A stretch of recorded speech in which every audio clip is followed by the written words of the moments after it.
Ketegangan bursa transfer musim panas 2025 akhirnya menemukan puncaknya. Alexander Isak, penyerang yang selama ini jadi mesin gol Newcastle, resmi mendarat di Anfield. Transfer ini bukan sekadar pembelian mahal, tapi juga sebuah pernyataan ambisi besar Liverpool di era baru mereka.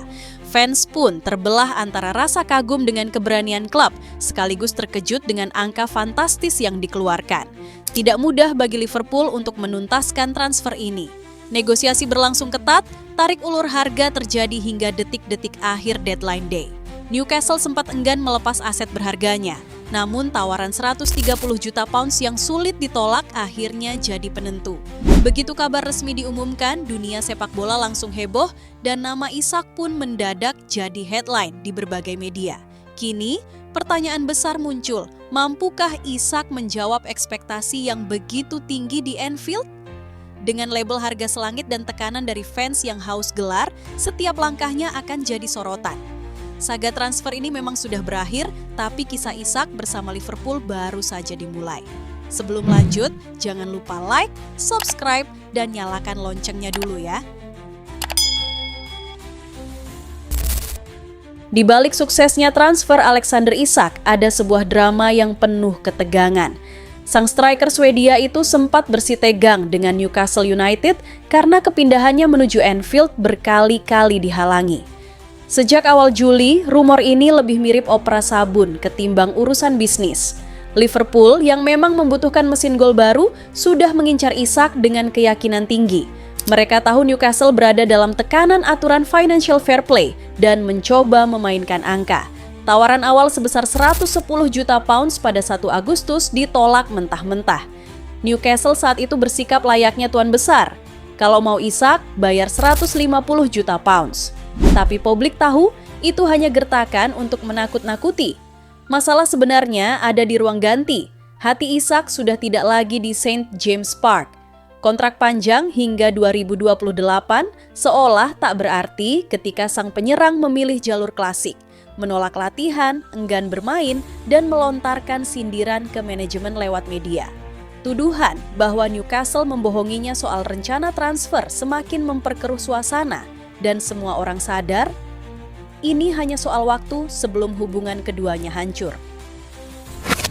Hari-hari berikutnya berjalan panas. Eddie Howe mencoba terlihat tenang, klub memisahkan Isak dari skuad utama, sementara manajemen panik mencari pengganti. Nama-nama besar seperti Joao Pedro, Hugo Ekitike, hingga Benjamin Sesko masuk daftar, tapi semuanya gagal. Hingga akhirnya Stuttgart menyetujui melepas Nick Woltemade, bukan pengganti setara, tapi cukup untuk meredam kepanikan fans. Begitu Woltemade mendarat, pintu keluar Isak terbuka. Di detik-detik terakhir deadline day, Liverpool kembali dengan tawaran final. 125 juta pounds tunai, tanpa klausul bonus yang rumit. Hanya ada tambahan 5 juta pounds sebagai loyalty payment, ironis mengingat Isak baru saja melakukan segalanya kecuali loyal. Newcastle yang sudah kehabisan opsi tak bisa lagi menolak. Dengan transfer ini, Liverpool bukan hanya mendapatkan striker yang mereka inginkan, tapi juga memecahkan rekor belanja di Inggris. Jika sebelumnya angka ratusan juta identik dengan PSG atau Real Madrid, kini Anfield sah masuk ke jajaran klub elit yang berani berjudi dengan uang besar.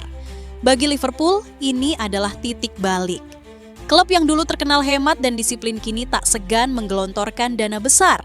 Di era Klopp, prinsip anti belanja sultan mungkin pernah jadi pegangan, tapi status juara bertahan Premier League mengubah logika. Mempertahankan tahta jauh lebih mahal daripada merebutnya. Dan dengan salah yang sudah menua, Isak jelas dipandang sebagai kepingan penting. Tingginya menjulang, insting golnya tajam, dan mobilitasnya cocok dengan pola gegenpressing. Ia bukan sekadar transfer, tapi simbol ambisi Liverpool untuk terus berada di puncak.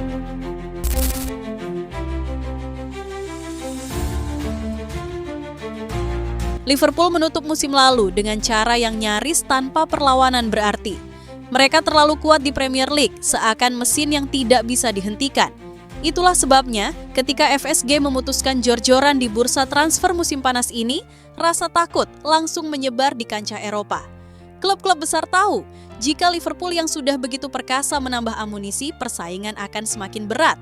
Namun, awal musim 2025-2026 memperlihatkan sisi lain. The Reds memang menyapu bersih 9 poin dari 3 laga, termasuk kemenangan dramatis di St. James's Park dan tendangan bebas brilian Dominik Szoboszlai yang membungkam Arsenal. Tapi di balik hasil manis itu, performa tim sebenarnya belum konsisten. Ada celah, ada tanda-tanda bahwa mereka masih mencari ritme terbaik. Di tengah situasi tersebut, sorotan awal justru jatuh kepada Hugo Ekitike. Striker muda ini tampil impresif, mencetak 3 gol dan 1 assist dalam 4 laga pertamanya. Publik mulai percaya bahwa Ekitike bisa jadi penyerang utama Liverpool untuk jangka panjang. Tapi kemudian, di hari terakhir bursa transfer, semua berubah. Alexander Isak datang dari Newcastle dengan label harga fantastis dan seketika mengguncang keseimbangan di lini depan. Kini, Liverpool punya 2 penyerang tengah dengan kualitas top. Isak dan Ekitike sama-sama merasa paling berbahaya ketika ditempatkan di posisi nomor 9. Isak lebih klinis, lebih halus dalam penyelesaian, dan tentu lebih berpengalaman. Tapi Ekitike punya kecepatan, tenaga muda, dan momentum performa yang sedang menanjak. Kombinasi keduanya menjanjikan, tapi juga menimbulkan dilema besar bagi Arne Slot. Slot harus membuat keputusan taktis yang tidak mudah. Opsi memindahkan salah satunya ke sayap terdengar masuk akal, tapi keduanya bukan tipikal winger murni seperti Cody Gakpo. Apalagi, Liverpool baru saja melepas Luis Diaz, pemain sayap elit yang selama ini jadi penyeimbang permainan. Artinya, kedatangan Isak bukan sekadar menambah kekuatan, tapi juga memaksa Slot untuk bereksperimen dengan wajah baru Liverpool. Sebuah transformasi yang bisa melahirkan era dominasi lebih besar, atau justru menciptakan masalah baru yang tak terduga.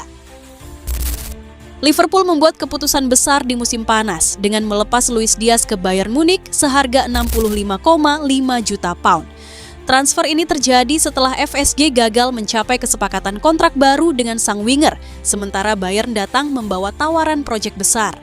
Bagi Diaz, yang kini berusia 28 tahun, kesempatan itu terasa terlalu sulit untuk ditolak.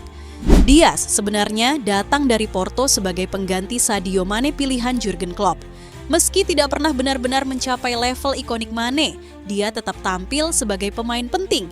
Klopp bahkan sempat menyebutnya sebagai pemain kelas dunia pada April 2022. Dan memang kontribusinya nyata, 17 gol dan 8 assist musim lalu di semua kompetisi, plus fleksibilitas bermain sebagai penyerang tengah ketika dibutuhkan.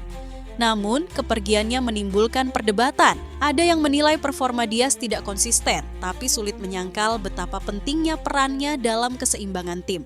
Apalagi jika membayangkan duet potensial Diaz dengan Alexander Isak, kombinasi kerja keras, kreativitas, dan insting gol yang bisa saja jadi senjata mematikan. Justru di titik inilah banyak pihak menilai penjualannya terasa terlalu dini. Liverpool memang masih bisa menutup celah itu dengan munculnya talenta muda Riyongu Moha, tapi wajar bila ada keraguan. Pemain 17 tahun jelas butuh waktu untuk benar-benar siap mengisi peran besar. Sementara itu, Florian Wirtz yang baru bergabung pun belum sepenuhnya menyatu dengan ritme Premier League. Situasi ini hanya memperjelas satu hal, kehilangan Diaz bukan sekadar urusan finansial, tapi juga kehilangan pengalaman berharga di skuad juara bertahan. Arne Slot memang berhasil memberikan gelar Premier League di musim perdananya bersama Liverpool, tapi harus diakui, pencapaian itu masih banyak dipengaruhi warisan skuad era Jurgen Klopp. Kini, dengan hadirnya Alexander Isak dari Newcastle United, wajah Liverpool dipaksa untuk berubah. Slot tidak lagi sekadar menjaga peninggalan Klopp, tapi membangun identitasnya sendiri di Anfield. Kedatangan Isak otomatis menambah kerumitan di lini depan. Liverpool sudah memiliki Hugo Ekitike, striker muda yang tampil impresif sejak awal musim. Pertanyaannya kini sederhana tapi krusial. Bagaimana Slot meramu formasi agar Ekitike dan Isak bisa sama-sama hidup dalam satu sistem? Sebuah keputusan yang akan menentukan arah perjalanan Liverpool musim ini. Salah satu opsi yang paling masuk akal adalah tetap menggunakan formasi 4-2-3-1, skema yang mengantarkan Liverpool jadi juara musim lalu. Dalam sistem ini, Ekitike bisa menggantikan peran Luis Diaz di sayap kiri, mendampingi Salah di kanan. Namun tantangannya jelas. Data menunjukkan, sepanjang kariernya, Ekitike hanya 9 kali dimainkan sebagai winger kiri. Dari 9 itu, hanya 2 kali sebagai starter dengan total menit bermain yang minim. Artinya, eksperimen ini berisiko tinggi. Opsi kedua, Slot tetap menggunakan 4-2-3-1, tapi dengan pendekatan berbeda. Isak diplot sebagai penyerang tunggal, sementara trio di belakangnya diisi Salah, Florian Wirtz, dan Ekitike. Bedanya, Salah dan Ekitike akan bergerak lebih ke dalam, alias narrow winger. Dengan begitu, jarak mereka ke Isak lebih dekat, sehingga kombinasi serangan bisa lebih tajam. Pola ini juga membuka ruang besar bagi fullback. Milos Kerkez dan Jeremy Frimpong bisa naik lebih jauh untuk memberikan lebar permainan.